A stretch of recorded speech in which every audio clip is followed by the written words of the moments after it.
नमस्कार, मैं खुशी। स्वागत है आपका HT न्यूज इंडिया में। आइए नजर डालते हैं इस वक्त की बड़ी खबर पर। मैं अब्दुल कदीर बख्श HT न्यूज इंडिया में आप सभी का स्वागत करता हूं। हिंगनघाट विधानसभा क्षेत्र एक काफी ज्यादा बड़ा क्षेत्र है। इसमें समुद्रपुर, सिंधी रेलवे और हिंगनघाट क्षेत्र आता है।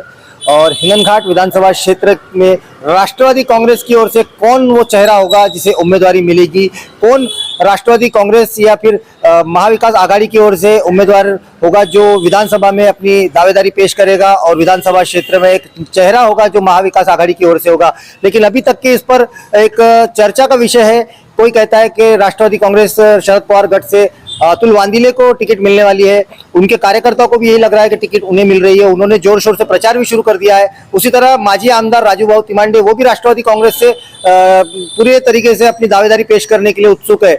लेकिन इसी वक्त एक बड़ी खबर आ रही है हिंगनघाट विधानसभा क्षेत्र से। एक ऐसे शख्स, ऐसे नामी गिरामी शख्स ने अपनी दावेदारी पेश करने की बात की है, तो हम उन्हीं से जानने के लिए आए हैं क्या है वो विधानसभा क्षेत्र की उम्मीदवारी का पूरा मामला, क्यों इस तरीके से सोशल मीडिया पे पोस्टरबाजी चल रही है और क्या उनकी जो दिल की जो इच्छा थी उन्होंने जाहिर करी है। तो चलिए हम आप लोगों को उनसे मुलाकात करवाते हैं और उनका क्या कहना है इस पार्टी को लेकर और इस विधानसभा टिकट को लेकर। HT न्यूज में आपका बहुत बहुत स्वागत है। और हिंगनघाट शहर में अभी एक विधानसभा को लेकर हर पक्ष और हर उम्मीदवार अपनी कयास लगा रहा है कि टिकट उन्हें मिले और वो विधानसभा की तैयारी में लगे हुए हैं। और अभी हाल ही में आपकी ओर से एक बहुत बड़ी घोषणा हुई है कि हिंगनघाट विधानसभा क्षेत्र में आप भी अपना नामांकन भर के विधानसभा लड़ने की पूरी आपकी तैयारी है। इसके बारे में क्या कहना चाहेंगे? अक्टूबर महीने में विधानसभा इलेक्शन होने वाले हैं। सितंबर महीने में आचार संहिता लगेगी। राष्ट्रवादी कांग्रेस शरद चंद्र पवार गढ़ की तरफ से मैं पक्ष की तरफ उम्मीदवारी मांगने वाला हूं और पूरी तरीके से मांगने वाला हूं। मेरी पूरी तैयारी इलेक्शन लड़ने की हो चुकी है और उस ढंग से पक्ष ने अगर मेरे को टिकट दी तो मैं नक्की लड़ने वाला हूँ। तो जैसा कि अभी राष्ट्रवादी कांग्रेस में पहले से ही एक माजी आमदार राजू भाऊ तिमांडे है और अभी एक युवा अतुल वांदिले, ये भी अपनी दावेदारी मजबूती से दिखा रहे हैं।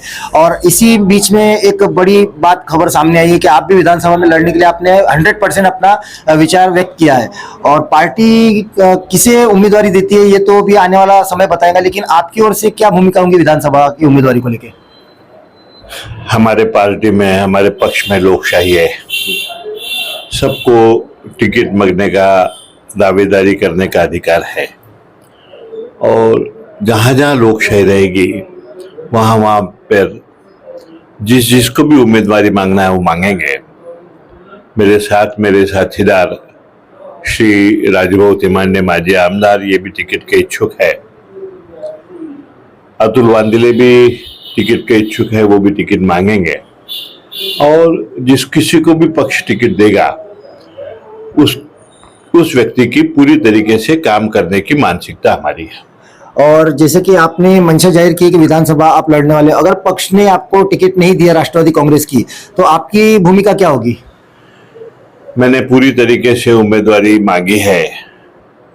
मुझे पूरा विश्वास है क्योंकि सबसे सीनियर मोस्ट आदमी मैं हूं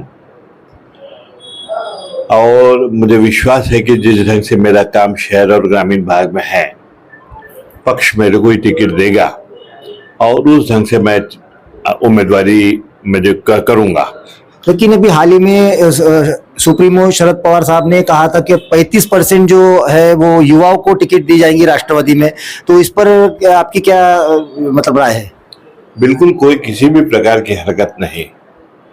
जब तक युवा लोग पक्ष में नहीं आएंगे तब तक पक्ष नहीं चलेगा। सिर्फ सीनियर लोगों के भरोसे पक्ष नहीं चलता है।